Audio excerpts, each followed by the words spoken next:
ఏదైనా అంశంలో మీరు ఏదైనా ఇంకా బెటర్గా చేయడానికి ఏదైనా సూచన ఏదైనా చేయదలుచుకుంటే ఈ ప్రభుత్వం సిద్ధంగా ఉంది.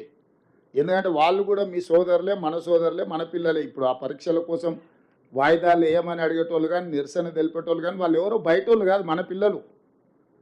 వాళ్ళకి ఏం కావాలనో ఈ ప్రభుత్వం సిద్ధంగా ఉంది. మీరు బయటికి వెళ్ళినాక వాళ్ళందరికీ చెప్పండి.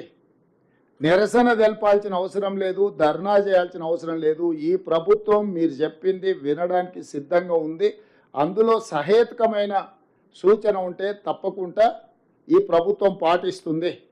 అందుకే గ్రూప్ 2 పరీక్షను మీరు అడిగినారు, మేము పోస్ట్పోన్ చేసినాం. కానీ పరీక్షలే నిర్వహించవద్దు. ఎందుకంటే పరీక్షలు నిర్వహిస్తే పిల్లలందరికీ ఉద్యోగాలు వస్తే వాళ్ళకి ఇంధనం ఉండదు, వాళ్ళ రాజకీయ మనుగడకే ప్రమాదం వస్తుందని చెప్పి కొంతమంది కుట్రలు చేస్తున్నారు. కాబట్టి కుట్రలలో పడకండి. మీరు ఎవరు చెప్పినా మీ సొంతంగా ఆలోచన చేయండి, ఇది మంచిదా కాదా.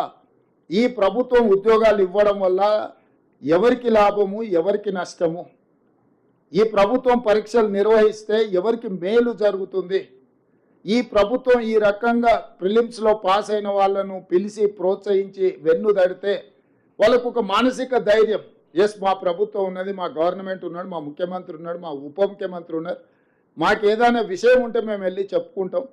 ఇగో ఈ సచివాలయం మాది, ఇయ్యాలో లోపలికి వస్తే మీ కాన్ఫిడెన్స్ లెవెల్ ఎంత పెరుగుంటుంది. ఆ బయట నుంచి దూరంగా పోతే మనకి ఎట్లుంటుంది, అరే ఇదేదో పరాయోళ్ళ ఆస్తి, మనం ఏదో దాని ముందల గడిల ముందర వెళ్ళిపోయే బానిసల్లాగా నుంచి బాజాప్తా లోపలికి వచ్చి సచివాలయంలో ఉంటే మీ కాన్ఫిడెన్స్ లెవెల్, మీరు పోటీ పరీక్షలకు ప్రిపేర్ అయ్యేటప్పుడు మీ కాన్ఫిడెన్స్ లెవెల్ నెక్స్ట్ లెవెల్కి వస్తుంది. మా వీడియో మీకు నచ్చినట్లయితే please like, share and subscribe.